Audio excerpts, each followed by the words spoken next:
اہل کتاب کے ساتھ جو کہا گیا ہے کہ تم شادی نکاح کر سکتے ہو، اس کی وجہ یہ ہے کہ اللہ تعالیٰ کو پتہ تھا کہ قیامت تک ان تین ادیان نے چلنا ہے، عیسائیت، یہودیت اور مسلمان۔ اسی لیے اللہ تعالیٰ نے یہودیوں کی تعریف بھی کی ہے قرآن میں، صرف مذمت ہی نہیں کی۔ اللہ نے فرمایا وَمِنْهُمْ، ان یہودیوں میں تمہیں ایسے بھی ملیں گے یتلون آیات اللہ، وہ اللہ کی آیات پڑھتے ہیں، رات رات بھر اللہ کے سامنے کھڑے رہتے ہیں۔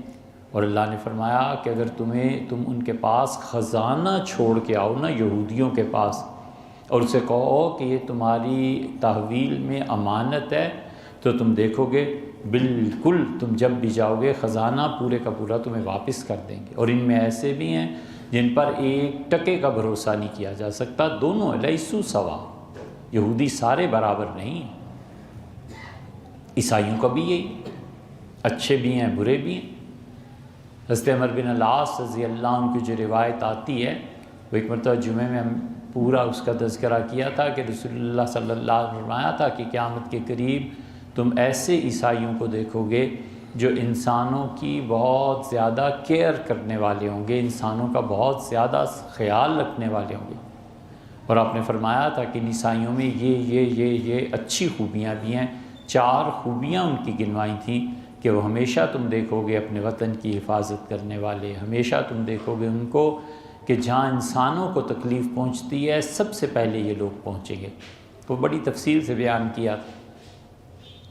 اس وجہ سے اللہ تعالیٰ نے اہل کتاب کے ساتھ دوستی اور محبت اس سے منع کیا ہے، اس دوستی اور محبت سے جہاں انسان پہنچ کے ان کے ہاتھوں بک جائے، مجبور ہو جائے۔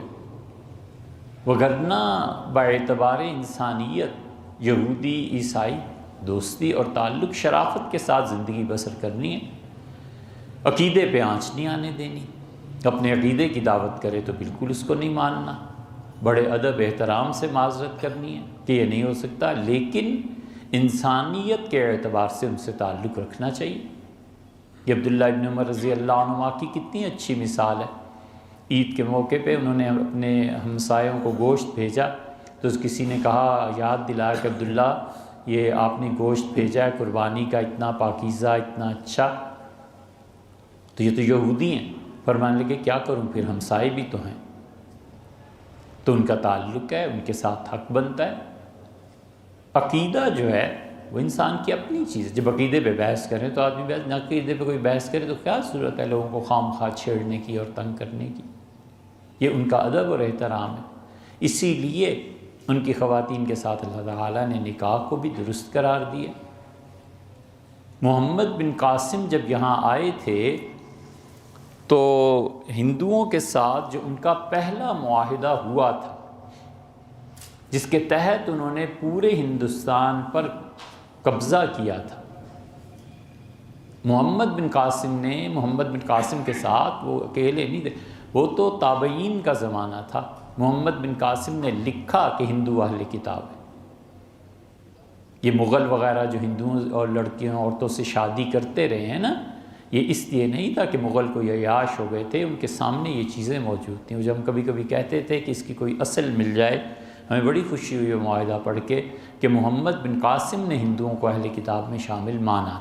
یہ الگ بات ہے، ایک بات کہ علماء نے نہیں مانا کہ ہندوؤں کے ہاں کوئی کتاب نہیں ہے، یہ ایک الگ مسئلہ ہے بحث، لیکن کچھ نہ کچھ بات تو تھی کہ یہ مغل اور مغل تو مغل رہے، اورنگزیب عالمگیر رحمۃ اللہ علیہ جیسا متدین آدمی، اتنی سادہ زندگی بسر کرنے والا اور شریعت کا اتنا محافظ، اتنا صاحب علم، کہ شاہ ولی اللہ رحمۃ اللہ علیہ نے کہ ایک دوست، شاہ ولی اللہ صاحب رحمۃ اللہ کے والد کے ایک دوست تھے، انہوں نے ایک مسئلہ پڑھتے پڑھتے غلطی کر دی، تو بادشاہ ٹہل بھی رہے تھے اور سن بھی رہے تھے۔ اورنگزیب نے سر اٹھایا اور کہا، ان چیز یہ کیا کہہ رہے ہو، گم ہو گئی؟ تو اس سے معذرت کی کہ اچھا حضرت پھر آ کے کبھی سناؤں گا۔ یہ اتنے بڑے لوگ تھے، اس نے شادی کر لی ہندو عورت، کیسے ممکن؟ جس کے علم کا اور جس کے تعلق مع اللہ کا حال یہ تھا کہ اسے نہ مانے تو بھی کوئی حرج نہیں، تاریخ کا واقعہ ہے۔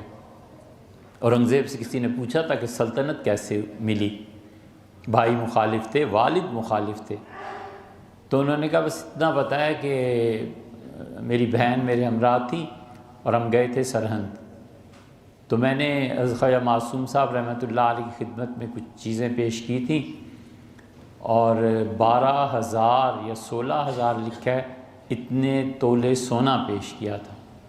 حضرت رحمۃ اللہ حج کے لیے جا رہے تھے اور جب روضہ مبارک پہ ایک دن بیٹھے ہوئے تھے مراقبے میں، تو انہوں نے دیکھا حضور اقدس صلی اللہ علیہ وسلم نے تلوار نکالی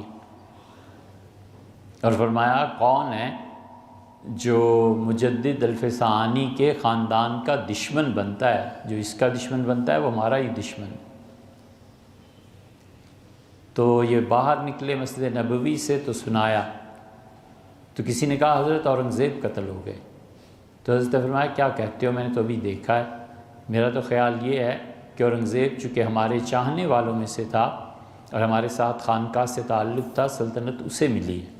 اس زمانے میں ظاہر ہے خط و کتابت کی بڑی چیزیں دشوار تھیں، تو اورنگزیب کہتے تھے میری بہن ہنستی تھی اور کہتی تھی پورا ہندوستان 12-16 ہزار میں خرید لیا تم نے۔ حضرت خواجہ معصوم صاحب رحمۃ اللہ کی بشارت بھی دی وغیرہ وغیرہ۔ ان جیسے لوگ بھی ہندو عورتوں سے جو شادی کرتے ہیں تو کوئی نہ کوئی تو اصل تھی نا، صرف مسئلہ یہ ہے کہ ہم لوگ پڑھتے نہیں ہیں اور الزامات میں ہم شیر ہیں بغیر اس احساس کے کہ خدا اس کو بھی پوچھے گا۔